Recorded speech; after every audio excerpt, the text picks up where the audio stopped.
Coming up next to discuss Germany as a cannabis economical hub, the chief economist for Whitney Economics. I've said economics like 4 times now. Let's hear it for Beau Whitney.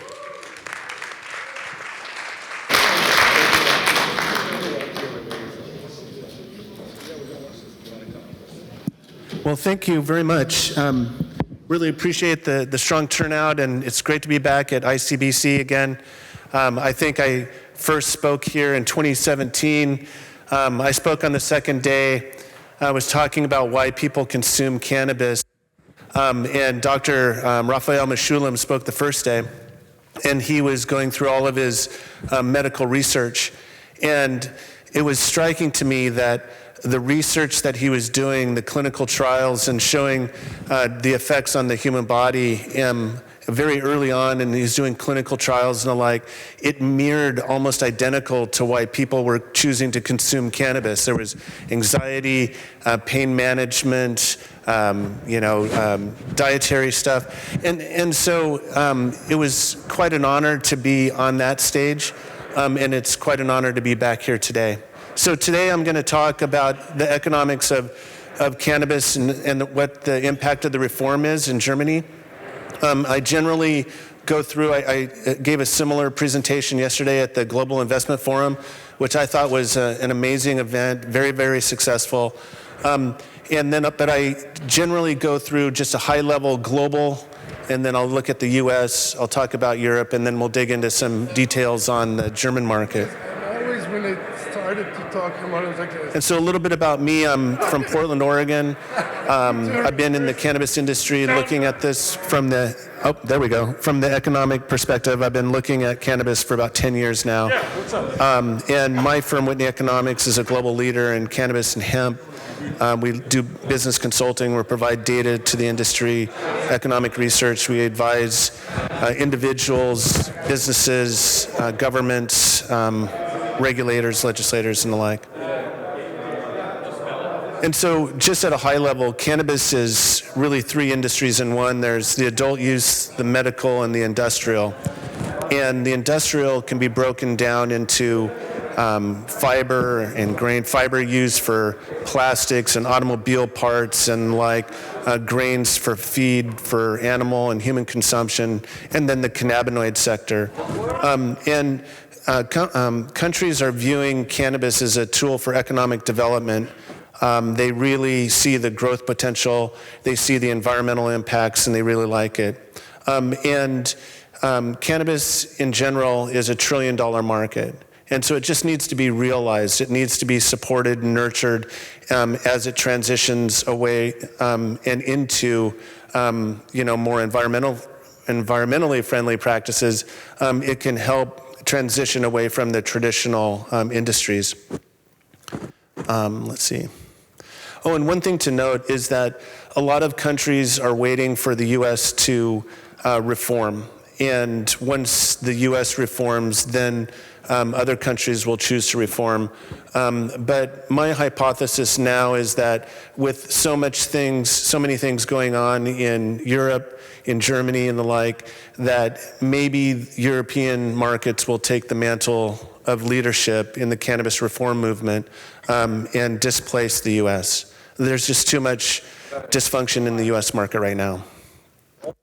So currently there's 115 countries that have legal access to cannabis, and they choose the reasons for legal access for different reasons. It could be environmental, it could be economic, it could be job creation and the like. But nonetheless, there's a lot of reform, and this reform is accelerating. There's about half a billion consumers on the high end globally of cannabis. It ranges from a $250 to $500 billion market, and then you've got another $500 billion to $750 billion on the hemp total addressable market. So this is a global industry, and it's huge. So I do modeling, economic modeling, using different data sets. And the more conservative side is the orange bar, and that's data taken from the UN ODC, the UN, they do these surveys every year, well, not every year, but from time to time in different countries on cannabis consumption and like drug consumption. And their usage rate levels for consumers are very, very conservative. And it's understandable if a government official says, "Hi, I'm from the UN, do you smoke weed?"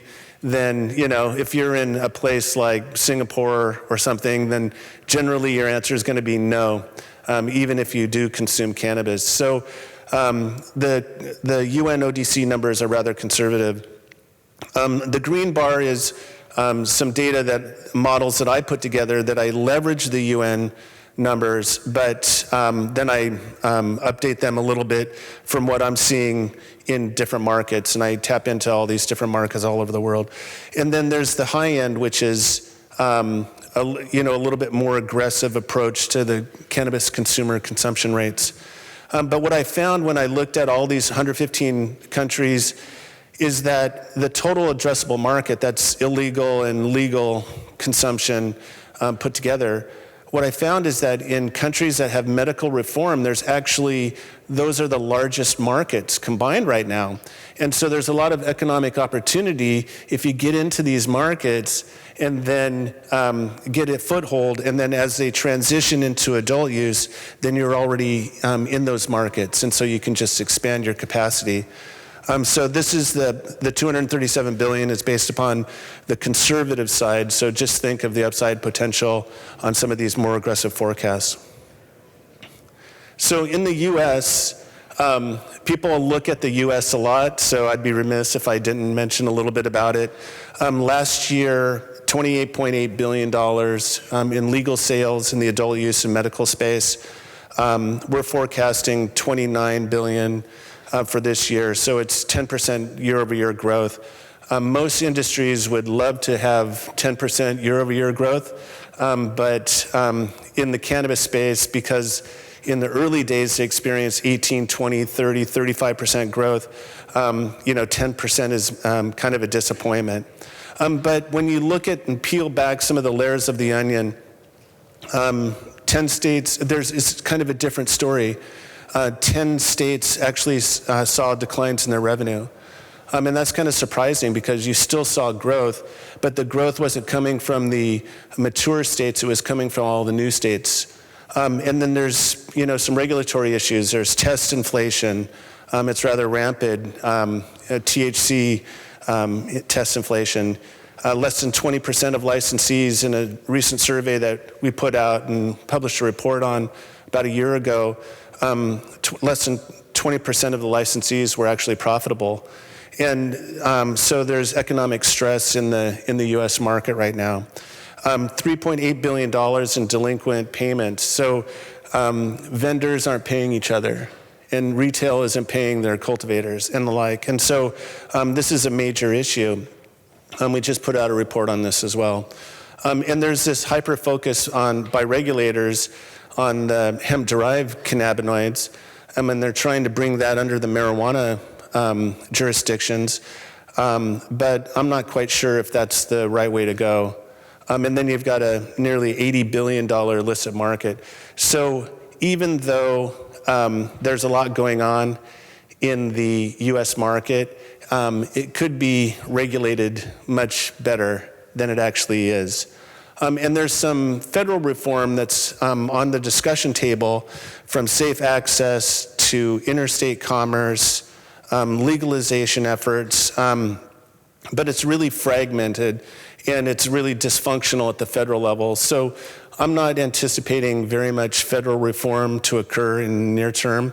And so it's going to be kind of the status quo, at least for the next few years. And rescheduling is being talked about in the US, but I don't know if that's going to be the panacea or it's not going to be as beneficial to all as people think. And so there may be some unintended consequences on that reform. Now, despite the challenges, we're looking for strong growth in the US. And a lot of this growth just comes from these new emerging markets. and some that have already deployed their programs but are just ramping up. And there's a question in the audience in the last panel that talked about the social clubs and how do you get a bigger market in Germany. And one of the panelists rightly said that it takes more than just having social clubs in order to expand the market here in Germany. And I totally agree with that, because unless you have access, you don't have legal participation.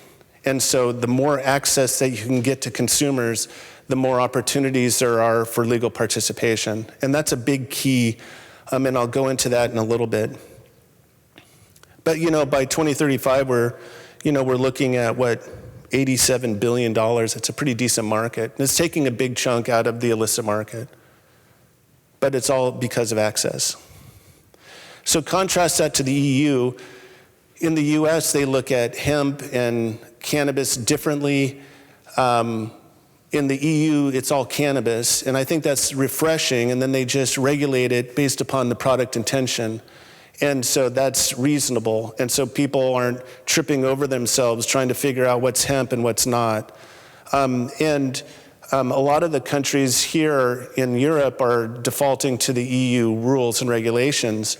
But this German rollout here is one of those indicators that could be a catalyst to have different reform and accelerate the reform throughout different European countries.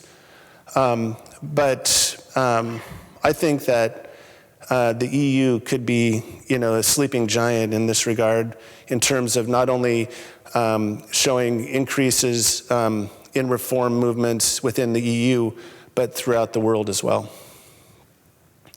And so, in terms of numbers, the total addressable market, that's illicit and legal combined, in Europe, conservatively using the UN data, is $53 billion. But if you use a more aggressive modeling, then it's $126 billion. And a lot of the countries are looking at reform, and they're doing things kind of differently. Some want pilot programs, some want social clubs, some want other things. And so it's a little bit directionless. There's no one model that's emerging quite yet. But if you think about it, for the eastern and southern parts of Europe, they could become the providers of raw materials and finished goods, product manufactured goods, and then they can export them into the central part of Europe. And I think that's a viable model, because you have low-cost producers and suppliers in the periphery, and then you have the more higher generating income earners and consumers in the central part. But there's not much data on this quite yet. We can help. Of course, I have to shameless plug, right? We're getting better in terms of the data and the data offerings. And so, but I'm always looking for data, and I'm always willing to share my data. So if you want to collaborate with me, I'm wide open. I'm happy to do so. So of that 53 billion, just 5 countries make up the bulk of the demand. France, and this is based upon consumption rates, and then multiplying the number of consumers by a certain spend. And so France is at the top, and it toggles between France, Germany, and Italy. But those are the big 3 markets, and then the UK is in there. I call them EU, even though probably shouldn't. But it could be, if you include some of the other periphery countries in Europe, like Russia and the like, then there could be as many as 84 million consumers in the space. So that's kind of the background. So I'm taking a little bit of a breath. Let's go into some of the data about Germany. So there's roughly 4 million consumers. On the conservative side, it could be as many as 8 million consumers. Now, in Germany, in a recent poll, 47% of the Germans supported legalization and 42% opposed it. And so that could be the reason why there's so few, relatively few consumers when compared to the US, Canada, Uruguay, and others.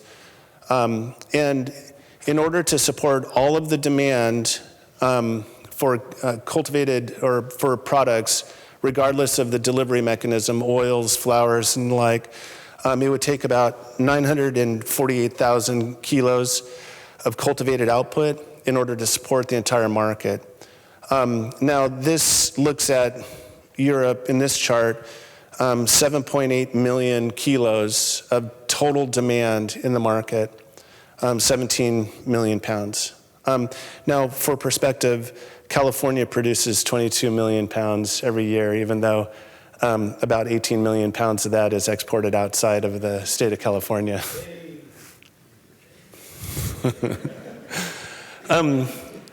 And so the total addressable market, total potential in Germany is 7.8 billion euros. And with greater social acceptance and increased usage rates, that could be as high as 15.6 billion euros. Now, for perspective, at 7.8 billion, that's roughly the size of the Florida market or the New York market. It's not quite as big as California or Texas, but it is Florida and New York. And so those are sizable markets. Florida is ranked number 2 in the US, by the way. In terms of consumers, I mentioned this, 4 million, as many as 8 million. And this is why, this is the slide where I mentioned the social clubs may actually limit growth in the near term, because if you only have 500 club members per club and you don't deploy as many clubs fast enough, if there's obstacles, then you're not going to get that legal growth, legal participation that people are anticipating. And so I mentioned the total supply. It could go, the upper bound is around 2 million kilos.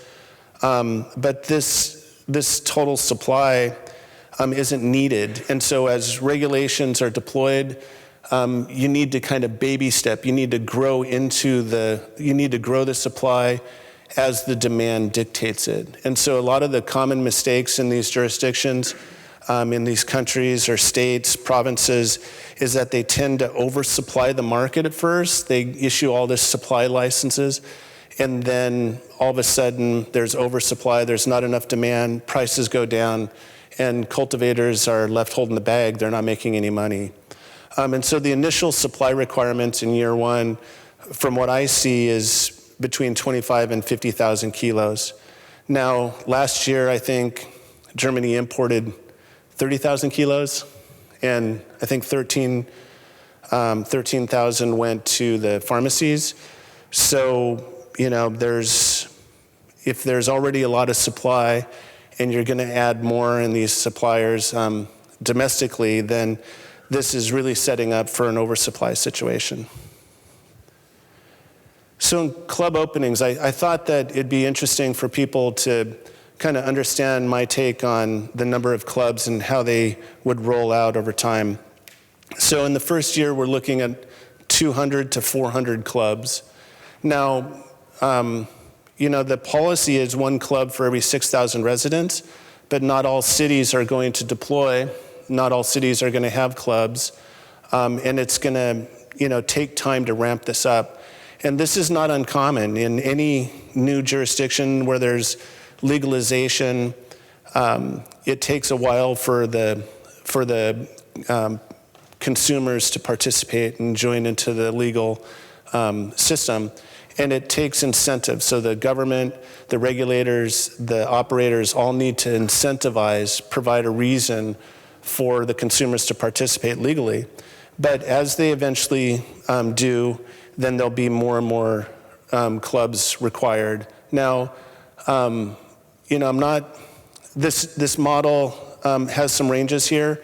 We'll know more about, and we'll be able to predict this more precisely once we see the first year results. Once we have an anchor in terms of the data for the first year, then it's very, very predictable afterwards. And so, you know, I'll keep you up to date maybe next year at the same conference. People like to talk about employment, especially policymakers, because when you're adding jobs, when you're adding tax revenue and the like, then that gives the politicians cover, it gives them protection against people that are more in favor of prohibition. But when you're adding jobs, then that's a good thing.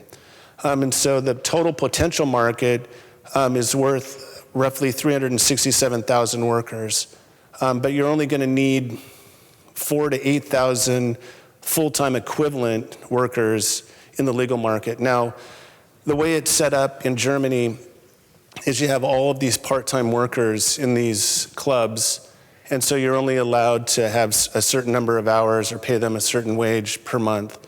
And so, the 4,000 to 8,000 workers is really 12,000 to 24,000 workers, part-time workers. So I just combined them all into one. Now, for comparison, we just published a report with a company called Vangst in the US, and it just came out, the report came out last week, and we show that there were 440,000 legal workers in the United States, and so I just wanted to provide some comparison.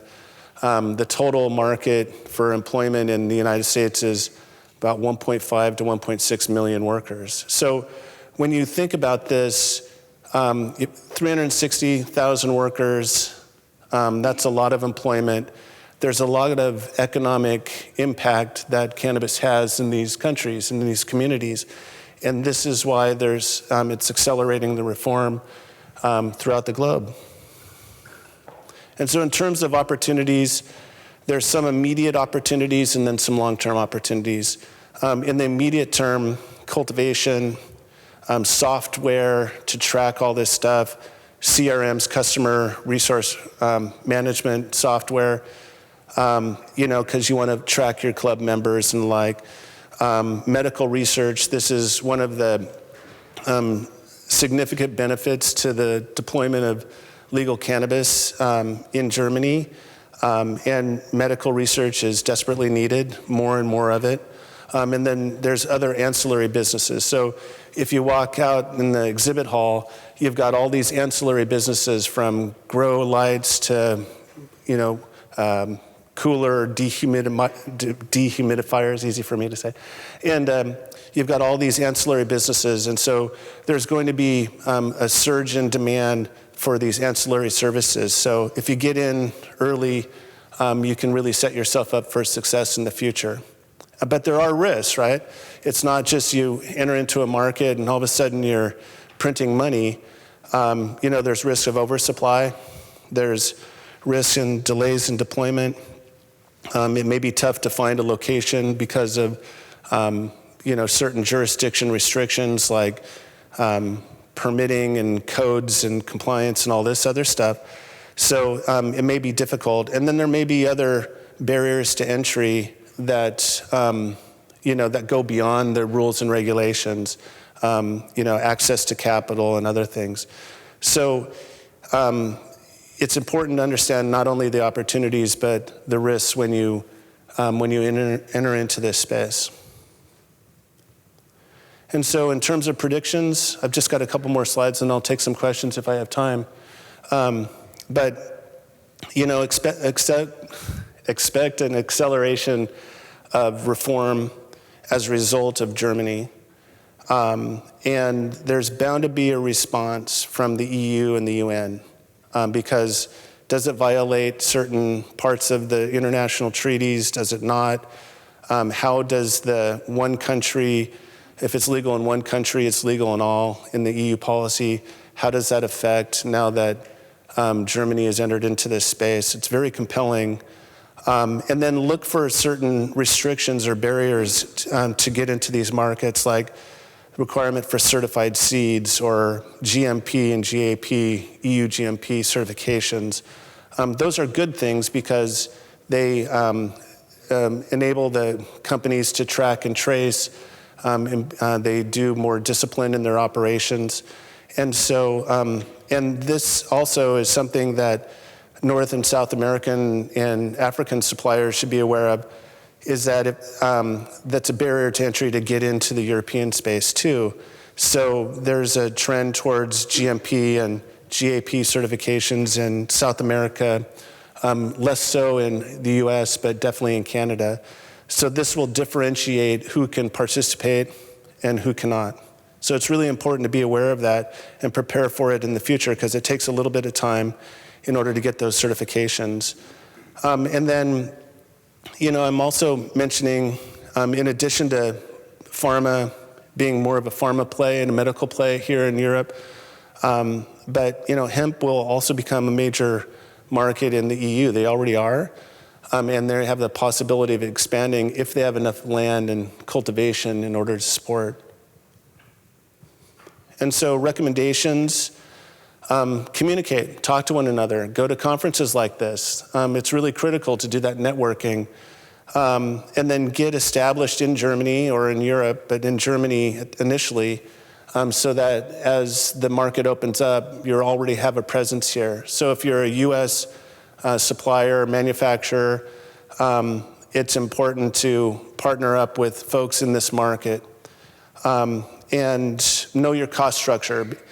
The reason I've mentioned oversupply a lot is it could lead to a deceleration in price and a decline in price. And if there's a decline in price, then it could put people out of business if they're not aware of what their cost structure is all about, and be prepared for that. And it's important to also use data, right, to understand what the data is.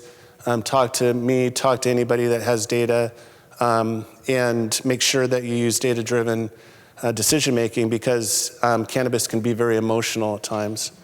And while, cannabis is very local, it's important to be aware of the global marketplace. And so when you act local, that's good because you have to, but be sure to think globally, because this is definitely a $1 trillion global market.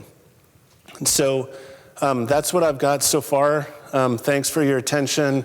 Really appreciate it. If you want a copy of my slides, happy to provide them. Just shoot me a note.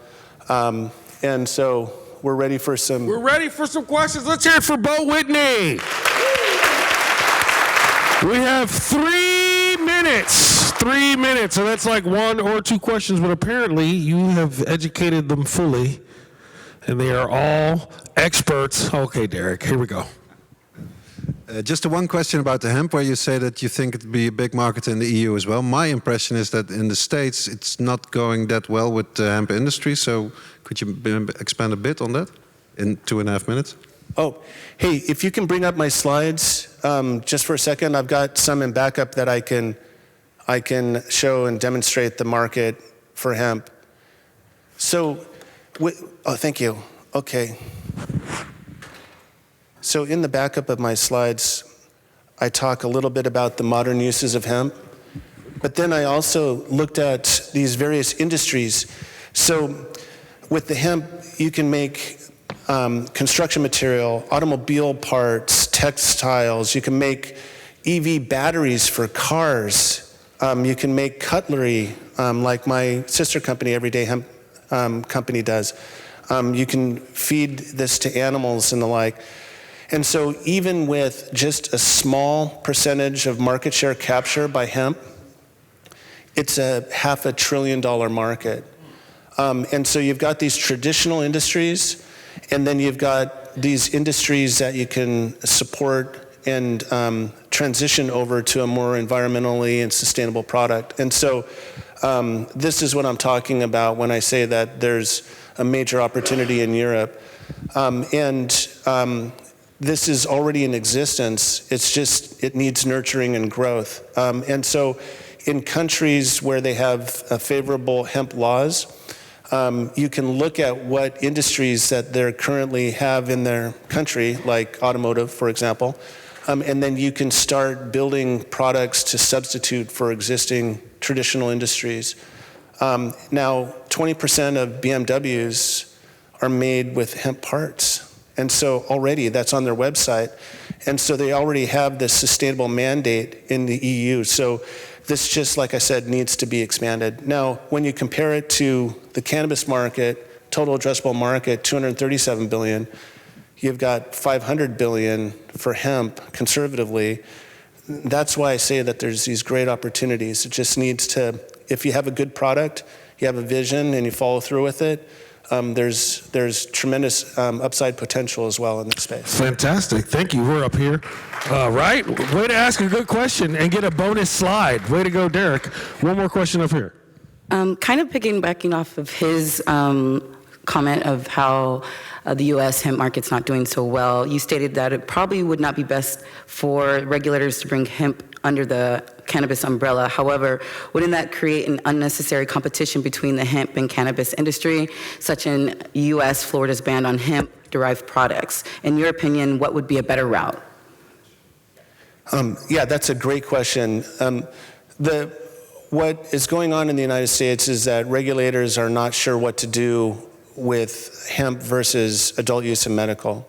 They're trying to bring it all under one roof, but they're focused on the intoxicating cannabinoids. And so they're not really able or qualified enough to look at the fiber market, or qualified enough to look at the food market, the animal feed, the human feed. And so I think in order to solve this, they need to look and regulate at the product intention level and not if it's hemp or marijuana. And so if you look at it at the product intention level, if you have intoxicating cannabinoids, sure, that might be appropriate to be regulated under a medical or a marijuana regulator. But certainly roof tiles have no business being regulated by a marijuana, And so, but right now, there was an oversupply of hemp in the United States, which led to a deceleration, a depression in pricing, and a lot of people lost their businesses as a result. They went out of business because of the falling prices. A lot of people exited, and so now the hemp market in the United States, 30,000 acres, I'm not sure what hectare that is, but 30,000 acres of licensed capacity, look for that to actually grow. That's actually lower than it was 5 or 6 years ago. So there's tremendous opportunities even in the United States, but it's just going to take a little bit of investment and a little bit of discipline. And when it comes to policymaking, they need to be much more precise in their rules and regulations. Otherwise, they could have unintended consequences, like in Florida. That's a multi-billion-dollar market for hemp, and it generates thousands of jobs, tens of thousands of jobs. And so if you ban something without being disciplined, then you're not going to meet your objectives for public safety, public policy objectives, and you're going to have all of this displaced workers and other things. So fantastic. Beau Whitney, we're out of time. Beau Whitney.